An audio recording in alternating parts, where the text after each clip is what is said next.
साबरमती के तट पर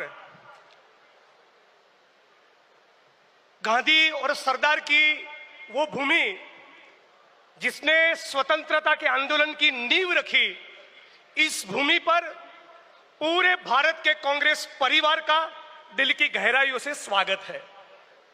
साथी परेश भाई ने बताया, मैं उसमें दो बात ऐड करना चाहता हूं।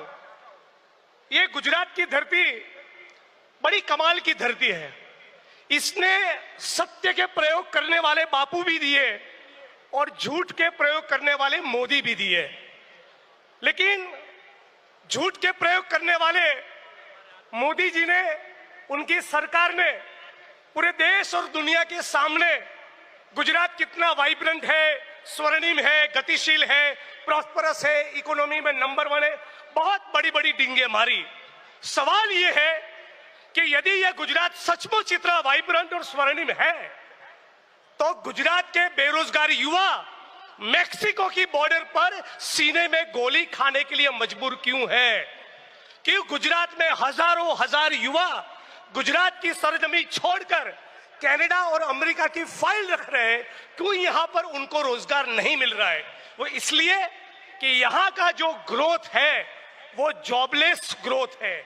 अब गुजरात की भाजपा सरकार, उसका सैचुरेशन पॉइंट आ चुका है। वो अब के दौर के गुजरात के नई पीढ़ी के लोगों को, गुजरात के सपनों को, गुजरात की आकांक्षा को ये भाजपा की सरकार पूरा नहीं कर सकी। और इसीलिए हम सभी लोगों को एक बेहतर गुजरात के निर्माण का ब्लूप्रिंट पूरे कांग्रेस परिवार की ओर से देना पड़ेगा और वो हम देंगे। हम कहना चाहते हैं कि गुजरात डिजर्व्स बेटर। गुजरात आज जो परिस्थिति है उससे बहुत कुछ ज्यादा कर सकता है, बहुत कुछ बेहतर कर सकता है।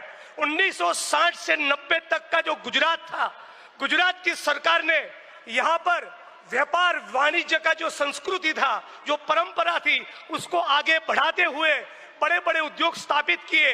गुजरात इंडस्ट्रियल डेवलपमेंट कॉर्पोरेशन की यूनिट हो, बड़े बड़े डैम हो, इरिगेशन डिपार्टमेंट हो, IIT, IIM, सेप, NID, इसरो, PRL, इरमा, MS यूनिवर्सिटी बड़ौदा, ऐसे बड़े बड़े कैंपसेस की स्थापना की, हेल्थ और एजुकेशन की नींव रखी।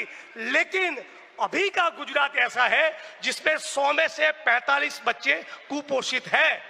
गुजरात में बनास डेयरी है, दूध सागर डेयरी है, अमूल डेयरी है, लेकिन फिर भी 100 में से 40-45 बच्चे कुपोषित है। हमें ऐसा विकास का मॉडल नहीं चाहिए। गुजरात में SC, ST, OBC, माइनॉरिटी, उनके लिए गुजरात सरकार के पास कोई बजट नहीं है। मतलब कि सिचुएशन ऐसी खड़ी हुई है कि 80% गुजरात, 75, 80, 85% गुजरात केक के ऊपर चिपकी हुई लाल रंग की चेरी खा रहा है और 15-20% पूंजीपतियों का गुजरात वो पूरी केक खा रहा है। ये जो असमानता है, ये जो इनइक्वालिटी है, उसके खिलाफ हम लोग संकल्पबद्ध है। और राहुल जी ने पार्लियामेंट में से जो कॉल दिया था कि लिख ले लो, लिख कर ले लो, इस बार गुजरात में तुमको भाजपा को हरा कर दिखाएंगे। हम भी ऑल इंडिया कांग्रेस कमेटी को, पूरे कांग्रेस परिवार को ये गारंटी देते हैं कि लिख के ले लो, हम भी एक बेहतरीन, शानदार, ईमानदार, लड़ाकू, संघर्ष करने वाला विपक्ष आने वाले कुछ महीनों में बनकर दिखाएंगे। हम तमाम लोगों के लिए एक ही रास्ता है, सड़क पर उतरे, संघर्ष करे, इंकलाब करे, रात दिन करे, आगे का रास्ता उसी में से निकलेगा। और संघर्ष के साथ साथ संगठन मजबूत करे, संगठन विचारधारा पर आधारित हो। गांधी, सरदार, फुले, बाबा साहब अम्बेडकर के जो विचारधारा थी, उनके जो वैल्यूज थे, स्वतंत्रता के आंदोलन के जो मूल्य थे, उस मूल्यों पर आधारित एक संगठन का निर्माण हो और सड़क पर संघर्ष करे, तो डेफिनेटली आगे का रास्ता गुजरात के लिए और पूरे भारत के लिए निकलेगा। जय भीम, जय भारत, जय कांग्रेस, जय संविधान।